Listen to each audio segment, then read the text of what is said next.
लेखक रवींद्रनाथ टैगोर की अनाथ। गांव की किसी एक अभागिनी के अत्याचारी पति के तिरस्कृत कर्मों की पूरी व्याख्या करने के बाद पड़ोसिन तारामती ने अपनी राय संक्षेप में प्रकट करते हुए कहा, आग लगे ऐसे पति के मुंह में। सुनकर जयगोपाल बाबू की पत्नी शशिकला को बहुत बुरा लगा और ठेस भी पहुंची। उसने जबान से तो कुछ नहीं कहा, पर अंदर ही अंदर सोचने लगी कि पति जाति के मुख में सिगरेट सिगार की आग के सिवा और किसी तरह की आग लगाना या कल्पना करना कम से कम नारी जाति के लिए कभी किसी भी अवस्था में शोभा नहीं देता। शशिकला को गुमसुम बैठा देखकर कठोर हृदय तारामती का उत्साह दूना हो गया। वह बोली, ऐसे खसम से तो जन जन की रांड भली, और चटपट वहां से उठकर चल दी। उसके जाते ही बैठक समाप्त हो गई। शशिकला गंभीर हो गई। वह सोचने लगी, पति की ओर से किसी दोष की वह कल्पना भी नहीं कर सकती जिससे उनके प्रति ऐसा कठोर भाव जागृत हो जाए। विचारते विचारते उसके कोमल हृदय का सारा प्रतिफल अपने प्रवासी पति की ओर उच्छ्वासित होकर दौड़ने लगा। पर जहां उसके पति शयन किया करते थे, उस स्थान पर दोनों बाहें फैलाकर वह औंधी पड़ी रही और बारंबार तकिए को छाती से लगाकर चूमने लगी। तकिए में पति के सिर के तेल की सुगंध को वह महसूस करने लगी और फिर द्वार बंद करके बक्स में से पति का एक बहुत पुराना चित्र और स्मृति पत्र निकालकर बैठ गई। उस दिन की निस्तब्ध दोपहरी उसकी इसी प्रकार कमरे में एकांत चिंता, पुरानी स्मृति और व्यथा के आंसुओं में बीत गई। शशिकला और जयगोपाल बाबू का दाम्पत्य जीवन कोई नया हो सो बात नहीं है। बचपन में शादी हुई थी और इस दौरान में कई बाल बच्चे भी हो चुके थे। दोनों ने बहुत दिनों तक एक साथ रहकर साधारण रूप में दिन काटे। किसी भी ओर से इन दोनों के अपरिमित स्नेह को देखने कभी कोई नहीं आया। लगभग 16 वर्ष की एक लंबी अवधि बिताने के बाद उसके पति को महज काम धाम ढूंढने के लिए अचानक परदेश जाना पड़ा और विच्छेद ने शशि के मन में एक प्रकार का प्रेम का तूफान खड़ा कर दिया। विरह बंधन में जितनी खिंचाई होने लगी, कोमल हृदय की फांसी उतनी ही कड़ी होने लगी। इस ढीली अवस्था में जब उसका अस्तित्व भी मालूम नहीं पड़ा, तब उसकी पीड़ा अंदर से टीसे मारने लगी। इसी से इतने दिन बाद इतनी आयु में बच्चों की मां बनकर शशिकला आज बसंत की दोपहरिया में निर्जन घर में विरह शैया पर पड़ी नववधू का सा सुख स्वप्न देखने लगी। जो स्नेह अज्ञात रूप जीवन के आगे से बहा चला गया है, सहसा आज उसी के भीतर जागकर मन ही मन बहाव से विपरीत तैरकर पीछे की ओर बहुत दूर पहुंचना चाहती है। जहां स्वर्णपुरी में कुंज वनों की भरमार है और स्नेह की उन्माद अवस्था, किंतु उस अतीत के स्वर्णिम सुख में पहुंचने का अब उपाय क्या है? फिर स्थान कहाँ है? सोचने लगी, अब की बार जो वह पति को पास पाएगी तब जीवन की इन शेष घड़ियों को और बसंत की आभा भी निष्फल नहीं होने देगी। कितने ही दिवस, कितनी ही बार उसने छोटी मोटी बातों पर वाद विवाद करके, इतना ही नहीं, उन बातों पर कलह कर करके पति को परेशान कर डाला है। आज अतृप्त मन ने भी एकांत इच्छा से संकल्प किया कि भविष्य में कदापि संघर्ष न करेगी, कभी भी उनकी इच्छा के विरुद्ध नहीं चलेगी, उनकी आज्ञा को पूरी तरह पालेगी, सब काम उनकी तबीयत के अनुसार किया करेगी, स्नेहयुक्त विनम्र हृदय से अपने पति का बुरा भला व्यवहार सब चुपचाप सह लिया करेगी, कारण पति सर्वस्व है, पति प्रियतम है, पति देवता है। बहुत दिनों तक शशिकला अपने माता पिता की एकमात्र लाडली बेटी रही है। उन दिनों जयगोपाल बाबू वास्तव में मामूली नौकरी किया करते थे, फिर भी भविष्य के लिए उसे किसी प्रकार की चिंता न थी। गांव में जाकर पूर्ण वैभव के साथ रहने के लिए उसके श्वसुर के पास पर्याप्त मात्रा में चल अचल संपत्ति थी। इसी बीच बिल्कुल ही असमय में शशिकला के वृद्ध पिता काली प्रसन्न के यहाँ पुत्र ने जन्म लिया। सत्य कहने में क्या है, भाई के इस जन्म से शशिकला को बहुत दुख हुआ और जयगोपाल बाबू भी इस नन्हे साले को पाकर विशेष प्रसन्न नहीं हुए। अधिक आयु में बच्चा होने के कारण उस पर माता पिता के लाड़ प्यार का कोई ठिकाना न रहा। उस नवजात छोटे दूध पीते निद्रातुर साले ने अपनी अज्ञानता में न जाने कैसे अपने कोमल हाथों की छोटी छोटी मुट्ठियों में जयगोपाल बाबू की सारी आशाएं पीसकर जब चकनाचूर कर दी, तब वह आसाम के किसी छोटे बगीचे में नौकरी करने के लिए चल दिया। सबने कहा सुना कि पास में ही कहीं छोटा मोटा काम धंधा खोज करके यहीं रहो तो अच्छा हो, किंतु चाहे गुस्से के कारण से हो या गैरों की नौकरी करने में शीघ्र ही अमीर बनने की धुन से हो, उसने किसी की बात पर ध्यान नहीं दिया। शशि को बच्चों के साथ उसके मायके में छोड़कर वह आसाम चला गया। विवाह के उपरांत इस दंपति में ये पहला विच्छेद था। पति के चले जाने से शशि को दुधमुन्हे भाई पर बड़ा क्रोध आया। जो मन की पीड़ा को स्पष्ट रूप में कह नहीं सकता, उसी को क्रोध अधिक आता है। छोटा सा नवजात शिशु मां के स्तनों को चूमता और आंख मीचकर निश्चिंतता से सोता, और उसकी बड़ी बहन अपने बच्चों के लिए गर्म दूध, ठंडा भात, स्कूल जाने की देर इत्यादि अनेक कारणों से रात दिन रूठकर मुंह फुलाए रहती और सारे परिवार को परेशान करती। थोड़े दिन बाद ही बच्चे की मां का स्वर्गवास हो गया। मरते समय मां अपने गोद के बच्चे को लड़की के हाथ सौंप गई। अब तो बहुत ही शीघ्र मात्रहीन शिशु ने अपनी कठोर हृदया दीदी का हृदय जीत लिया। हा हा ही करता हुआ वह शिशु जब अपनी दीदी के ऊपर जा पड़ता और अपने बिना दांत के छोटे से मुख में उसका मुंह, नाक, कान सब कुछ ले जाना चाहता, अपनी छोटी सी मुट्ठी में उसका जूड़ा पकड़कर जब खींचता और किसी कीमत पर भी हाथों में आई वस्तु को छोड़ने के लिए तैयार न होता, दिवाकर के उदय होने से पहले ही उठकर जब वह गिरता पड़ता हुआ अपनी दीदी को कोमल स्पर्श से पुलकित करता, किलकारियां मार मार कर शोर मचाना आरंभ कर देता, और जब वह क्रमशः दी दीदी पुकार पुकार कर बारंबार उसका ध्यान बटाने लगा, और जब उसने काम काज और फुर्सत के समय उस पर उपद्रव करने आरंभ कर दिए, तब शशि से स्थिर नहीं रहा गया। उसने उस छोटे से स्वतंत्र प्रेमी अत्याचारी के आगे पूरे तौर पर आत्मसमर्पण कर लिया। बच्चे की मां नहीं थी, इसी से शायद उस पर उसकी सुरक्षा का अधिक भार आ पड़ा। शिशु का नाम हुआ नीलमणि। जब वो 2 वर्ष का हुआ तब उसके पिता असाध्यम रोगी हो गए। बहुत ही शीघ्र चले आने के लिए जयगोपाल बाबू को लिखा गया। जयगोपाल बाबू जब मुश्किल से उस सूचना को पाकर ससुराल पहुंचे, तब श्वसुर कालीप्रसन्न मौत की घड़ियां गिन रहे थे। मरने से पूर्व कालीप्रसन्न ने अपने एकमात्र नाबालिग पुत्र नीलमणि का सारा भार दामाद जयगोपाल बाबू पर छोड़ दिया और अपनी अचल संपत्ति का 1/4 भाग अपनी बेटी शशिकला के नाम कर दिया। इसलिए चल अचल संपत्ति की सुरक्षा के लिए जयगोपाल बाबू को आसाम की नौकरी छोड़कर ससुराल चले आना पड़ा। बहुत दिनों के उपरांत पति पत्नी में मिलन हुआ। किसी जड़ पदार्थ के टूट जाने पर उनके जोड़ों को मिलाकर किसी प्रकार उसे जोड़ा जा सकता है, किंतु 2 मानवीय हृदयों को जहां से फट जाते हैं, विरह की लंबी अवधि बीत जाने पर फिर वहां ठीक पहले जैसा जोड़ नहीं मिलता। कारण हृदय सजीव पदार्थ है, क्षणों में उसकी परिणति होती है और क्षण में ही परिवर्तन। इस नए मिलन पर शशि के मन में अब की बार नए ही भावों का श्री गणेश हुआ, मानो अपने पति से उसका पुनः विवाह हुआ हो। पहले दाम्पत्य में पुरानी आदतों के कारण जो एक जड़ता सी आ गई थी, विरह के आकर्षण से वह एकदम टूट गई, और अपने पति को मानो उसने पहले की अपेक्षा कहीं अधिक पूर्णता के साथ पा लिया। मन ही मन में उसने संकल्प किया कि चाहे कैसे ही दिन बीते, वो पति के प्रति उद्दीप्त स्नेह की उज्ज्वलता को तनिक भी मलान न होने देगी। किंतु इस नए मिलन में जयगोपाल बाबू के मन की दशा कुछ और ही हो गई। इससे पूर्व जब दोनों अविच्छेद रूप से एक साथ रहा करते थे, जब पत्नी के साथ उसके पूरे स्वार्थ और विभिन्न कार्यों में एकता का संबंध था, जब पत्नी के साथ उसके जीवन का एक नित्य सत्य हो रही थी, और जब वह उसे पृथक करके कुछ करना चाहते थे तो दैनिकचर्या की राह में चलते चलते अवश्य उनका पांव अकस्मात गहरे गर्त में पड़ जाता। उदाहरणतः कहा जा सकता है कि परदेश जाकर पहले पहल वह भारी मुसीबत का शिकार हो गए। वहां उन्हें ऐसा प्रतीत होने लगा मानो अकस्मात उन्हें किसी ने गहरे जल में धक्का दे दिया है। लेकिन क्रमशः उनके उस विच्छेद में नए कार्य को थैकली लगा दी गई।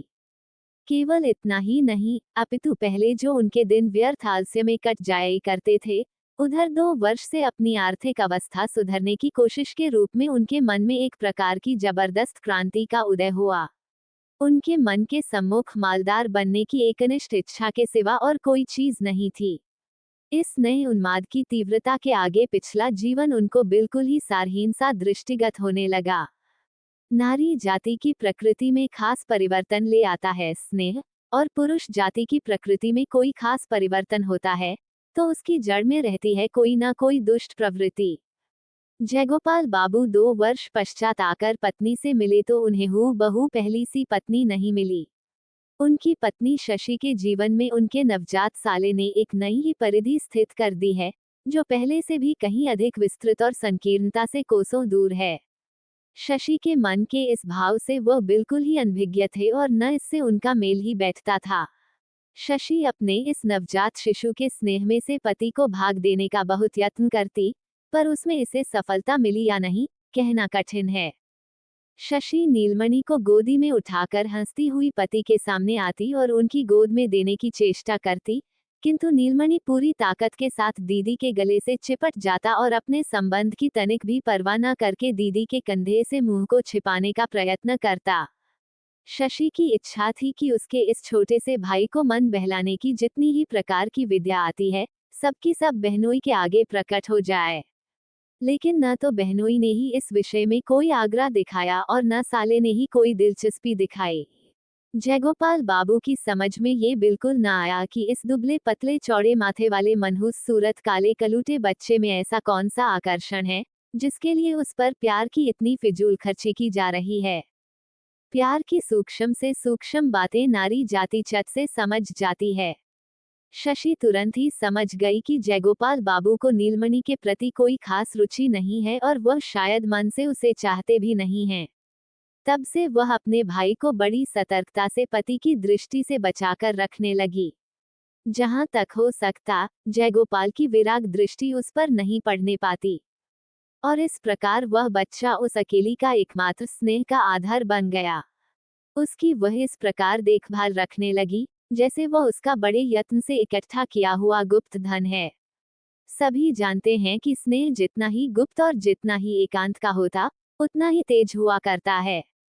नीलमणि जब कभी रोता तो जयगोपाल बाबू को बहुत ही झुंझलाहट आती, अतः शशि झट से उसे छाती से लगाकर खूब प्यार कर करके हंसाने का प्रयत्न करती, खासकर रात को उसके रोने से यदि पति की नींद उचटने की संभावना होती और पति यदि उस रोते हुए शिशु के प्रति हिंसात्मक भाव से क्रोध या घृणा जाहिर करता हुआ तीव्र स्वर में चिल्ला उठता, तब शशि मानो अपराधिनी सी संकुचित और अस्थिर हो जाती और उसी क्षण उसे गोदी में लेकर दूर जाकर प्यार के स्वर में कहती, सो जा मेरा राजा बाबू, सो जा। वह सो जाता। बच्चों में बहुधा किसी न किसी बात पर झगड़ा हो ही जाता है। शुरू में ऐसे अवसरों पर शशि अपने भाई का पक्ष लिया करती थी, कारण उसकी मां नहीं है। जब न्यायाधीश के साथ साथ न्याय में भी अंतर आने लगा तब हमेशा ही निर्दोष नीलमणि को कड़ा से कड़ा दंड भुगतना पड़ता।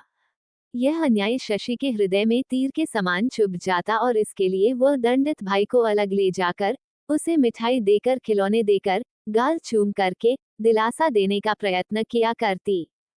परिणाम ये देखने में आता है कि शशि नीलमणि को जितना ही अधिक चाहती, जयगोपाल बाबू उतना ही उस पर जलते भुनते रहते और वह जितना ही नीलमणि से घृणा करते, गुस्सा करते, शशि उतना ही उसे अधिक प्यार करती। जयगोपाल बाबू उन इंसानों में से हैं जो कि अपनी पत्नी के साथ कठोर व्यवहार नहीं करते और शशि भी उन स्त्रियों में से है जो स्निग्ध स्नेह के साथ चुपचाप पति की बराबर सेवा किया करती है। किंतु अब केवल नीलमणि को लेकर अंदर ही अंदर एक गुठली सी पकने लगी जो उस दंपति के लिए व्यथा दे रही है। इस प्रकार के नीरव द्वंद्व का गोपनीय आघात प्रतिघात प्रकट संघर्ष की अपेक्षा कहीं अधिक कष्टदायक होता है। ये बात उन समवयस्कों से छिपाना कठिन है जो कि विवाहित दुनिया की सैर कर चुके हों। नीलमणि की सारी देह में केवल सिर ही सबसे बड़ा था।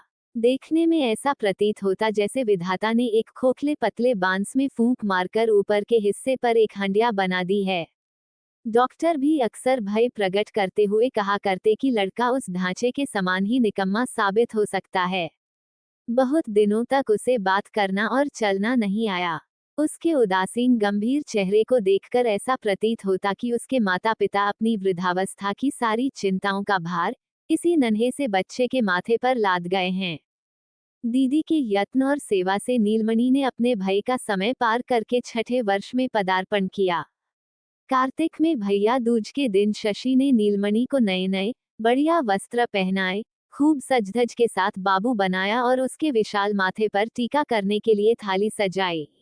भैया को पटड़े पर बिठाकर अंगूठे में रोली लगाकर टीका लगा ही रही थी कि इतने में पूर्वोक्त मुनहफट पड़ोसिन तारा आ पहुंची और आने के साथ ही बात में शशि के साथ संघर्ष आरंभ कर दिया। वह कहने लगी, हाय हाय, छिपे छिपे भैया का सत्यानाश करके ठाठ बाट से लोक दिखाओ टीका करने से क्या फायदा। सुनकर शशि पर एक साथ आश्चर्य, क्रोध और वेदना की दामिनी सी टूट पड़ी।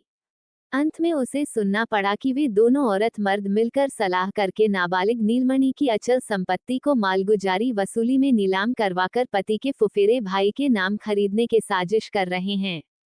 शशि ने सुनकर कोसना शुरू किया, जो लोग इतनी बड़ी झूठी बदनामी कर रहे हैं, भगवान करे उनकी जीभ जल जाए। और अश्रु बहाती हुई सीधी वह पति के पास पहुंची तथा उनसे सब बात कह सुनाई। जयगोपाल बाबू ने कहा, आजकल के जमाने में किसी का भरोसा नहीं किया जा सकता। उपेंद्र मेरा सगा फुफेरा भाई है, उस पर सारी अचल संपत्ति का भार डालकर मैं निश्चिंत था। उसने कब मालगुजारी नहीं भरी और कब नीलाम में हासिलपुर खरीद लिया, मुझे कुछ पता ही नहीं लगा। शशि ने आश्चर्य के साथ पूछा, तुम नालिश नहीं करोगे? जयगोपाल बाबू ने कहा, भाई के नाम नालिश कैसे करूं, और फिर नालिश करने से कुछ फल भी नहीं निकलेगा, गांठ से और रुपए पैसे की बर्बादी होगी। पति की बात पर भरोसा करना शशि का कर्तव्य है, किंतु वह किसी भी तरह भरोसा न कर सकी। तब फिर उसकी अपनी सुख की घर गृहस्थी और स्नेह का दाम्पत्य जीवन सब कुछ सहसा भयानक रूप में उसके समक्ष आ खड़ा हुआ। जिस घर द्वार को वह अपना आश्रय समझ रही थी, अचानक देखा कि उसके लिए वो एक निष्ठुर फांसी बन गया है, जिसने चारों ओर से उन दोनों बहन भाई को घेर रखा है। वह अकेली अबला है, असहाय नीलमणि को कैसे बचाए, उसकी कुछ समझ में नहीं आता। जैसे जैसे वह सोचने लगी, वैसे वैसे भय और घृणा से संकट में पड़े हुए अबोध भाई पर उसका प्यार बढ़ता ही गया। उसका हृदय ममता और आंखें अश्रुओं से भर आई। वह सोचने लगी, यदि उसे उपाय मालूम होता तो वह लाट साहब के दरबार में अपनी अर्जी दिलवाती, और वहां से भी कुछ न होता तो महारानी विक्टोरिया के पास खत भेजकर अपने भाई की जायदाद अवश्य बचा लेती और महारानी साहिबा नीलमणि की वार्षिक 758 रुपये लाभ की जायदाद हासिलपुर कदापि नहीं बिकने देती। इस प्रकार शशि जबकि सीधा महारानी विक्टोरिया के दरबार में न्याय करा के अपने फुफेरे देवर को ठीक करने का उपाय सोच रही थी, तब सहसा नीलमणि को तीव्र ज्वर चढ़ आया और ऐसा दौरा पड़ने लगा कि हाथ पांव तंग गए और बारंबार बेहोशी बढ़ने लगी। जयगोपाल ने गांव के एक देशी काले डॉक्टर को बुलवाया। शशि ने अच्छे डॉक्टर के लिए प्रार्थना की तो जयगोपाल बाबू ने उत्तर दिया, क्यों मोतीलाल, क्या बुरा डॉक्टर है? शशि जब उनके पांवों पर गिर गई, अपनी सौगंध खिलाकर भयभीत हिरनी की तरह निहारने लगी, तब जयगोपाल बाबू ने कहा, अच्छा, शहर से डॉक्टर बुलवाता हूँ, ठहरो। शशि नीलमणि को छाती से चिपकाए पड़ी रही। नीलमणि भी एक पल के लिए भी उसे आंखों से ओझल नहीं होने देता। भय खाता कि उसे धोखा देकर दीदी उसकी कहीं चली जाए, और इसलिए वह सदा उससे चिपटा रहता, यहाँ तक कि सो जाने पर भी पल्लू कदापि नहीं छोड़ता। सारा दिन इसी प्रकार बीत गया। संध्या के बाद दिया बत्ती के समय जयगोपाल बाबू ने आकर कहा, शहर का डॉक्टर नहीं मिला, वह दूर कहीं मरीज देखने गया है। और इसके साथ ही यह भी कहा, मुकदमे के कारण मुझे अभी इसी समय बाहर जाना पड़ रहा है। मैंने मोतीलाल से कह दिया है, दोनों वक्त आकर अच्छी प्रकार से देखभाल किया करेंगे। रात को नीलमणि अंट-संट बकने लगा। भोर होते ही शशि और कुछ भी न सोचकर खुद रोगी भाई को लेकर नाव में बैठ कलकत्ता के लिए चल दी। कलकत्ता जाकर देखा कि डॉक्टर घर पर ही हैं, कहीं बाहर नहीं गए हैं। भले घर की स्त्री समझकर डॉक्टर ने झटपट उसके लिए ठहरने का प्रबंध कर लिया और उसकी मदद के लिए एक अधेड़ विधवा को नियुक्त कर दिया। नीलमणि का इलाज चलने लगा। दूसरे ही दिन जयगोपाल बाबू भी कलकत्ता आधम के मारे गुस्से के आग बबूला होकर उसने शशि को तत्काल ही घर लौटने का हुक्म दिया। शशि ने कहा, मुझे यदि तुम काट भी डालो, तब भी मैं अभी घर नहीं लौटने की। तुम सब मिलकर मेरे नीलमणि को मार डालना चाहते हो। उसके बाप नहीं, माँ नहीं, मेरे सिवा उसका है ही कौन? मैं उसे बचाऊंगी, बचाऊंगी, अवश्य बचाऊंगी। जयगोपाल बाबू भावावेश में आकर बोले, तो तुम यहीं रहो, मेरे घर अब कदापि मत आना। शशि ने उसी क्षण तपाक से कहा, तुम्हारा घर कहाँ से आया? घर तो मेरे भाई का है। जयगोपाल बाबू बोले, अच्छा देखा जाएगा। कुछ दिनों तक इस घटना को लेकर मोहल्ले के लोगों में चुहलबाजियां चलती रहीं, अनेक वाद विवाद होते रहे। तभी पड़ोसिन तारा ने कहा, अरे, खसम के साथ लड़ना ही हो तो घर पर रहकर लड़ो न, जितना लड़ना हो। घर छोड़कर बाहर लड़ने झगड़ने की क्या जरूरत? कुछ भी हो, आखिर है तो अपना घर वाला ही। हाथ में जो कुछ जमा पूंजी थी सब खर्च करके, आभूषण आदि जो कुछ भी थे सब बेचकर किसी प्रकार शशि ने अपने नाबालिग भाई को मौत के मुंह से निकाल लिया। और तब उसे पता लगा कि दुआर गांव में उन लोगों की जो बड़ी भारी खेती की जमीन थी और उस पर उनकी पक्की हवेली भी थी, जिसकी वार्षिक आय लगभग 1.5 सहस्त्र थी, वह भी जमींदार के साथ मिलकर जयगोपाल बाबू ने अपने नाम करा ली है। अब सारी अचल संपत्ति उसके पति की है, भाई का उसमें कुछ भी हक नहीं रहा है।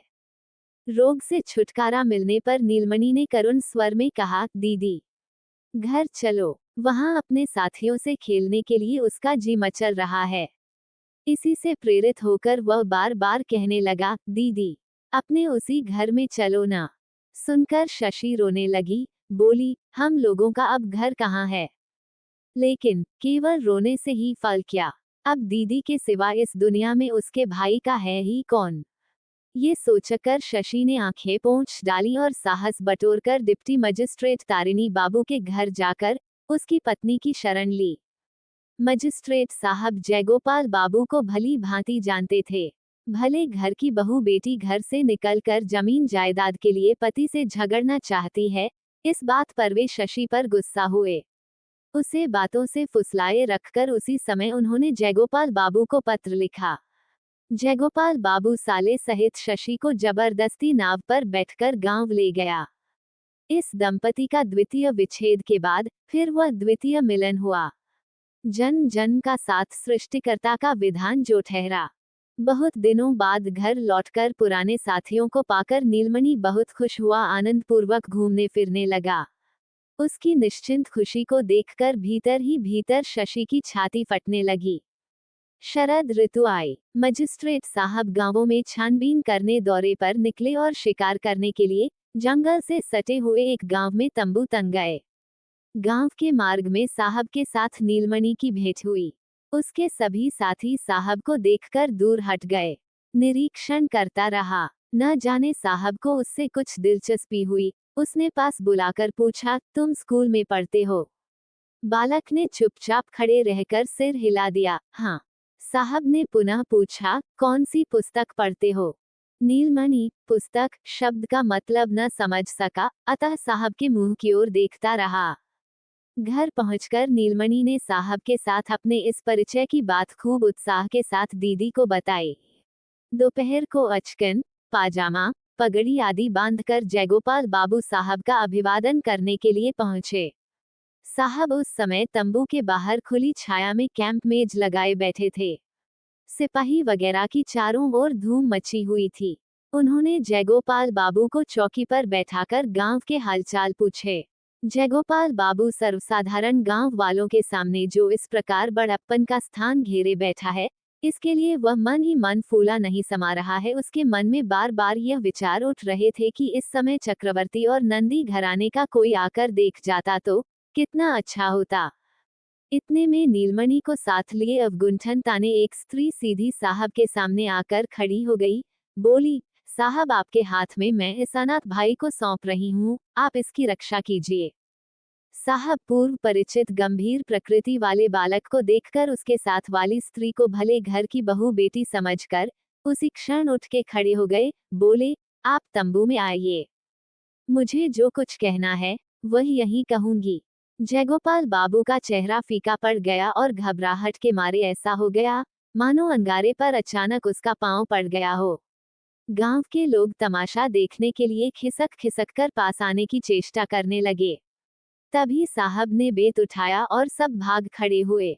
तब फिर शशिकला ने अपने अनाथ भाई का हाथ थामते हुए उस अनाथ बच्चे का सारा इतिहास शुरू से आखिर तक कह सुनाया। जयगोपाल बाबू ने बीच बीच में रुकावट डालने की चेष्टा की, पर साहब ने गरजकर उसे जहां का तहां बैठा दिया। चुप रहो, और बेत के संकेत से उसे चौकी से उठाकर सामने खड़ा होने का हुक्म दिया। जयगोपाल बाबू शशि को मन ही मन कोसता हुआ सामने खड़ा रहा और नीलमणि अपनी दीदी से बिल्कुल चिपटकर मुंह बनाए चुपचाप खड़ा सुनता रहा।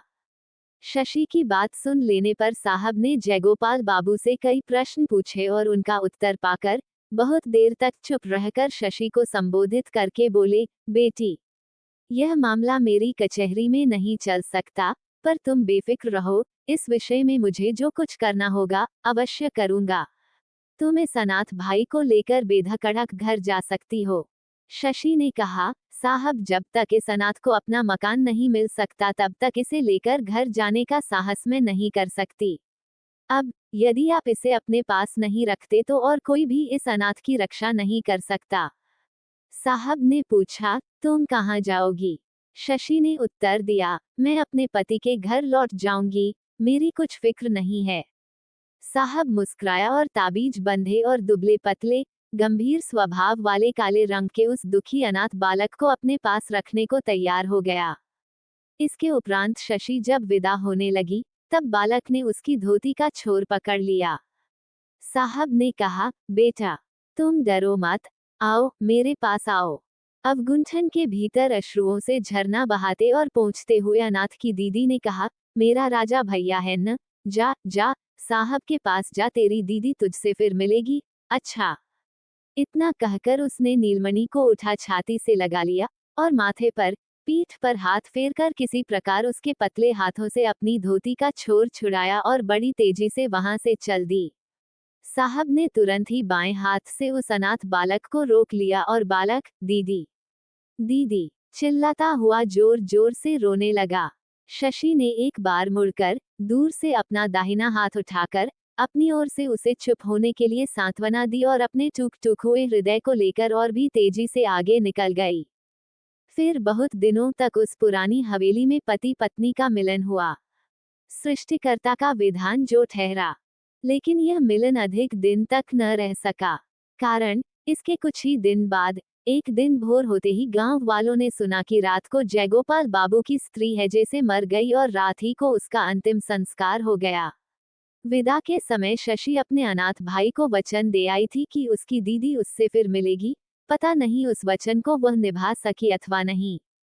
दोस्तों, अगर आप लोगों को हमारी पोस्ट अच्छी लगी है तो लाइक एंड शेयर करें। ऐसी ही और पोस्ट के लिए हमारे चैनल को सब्सक्राइब करें। धन्यवाद।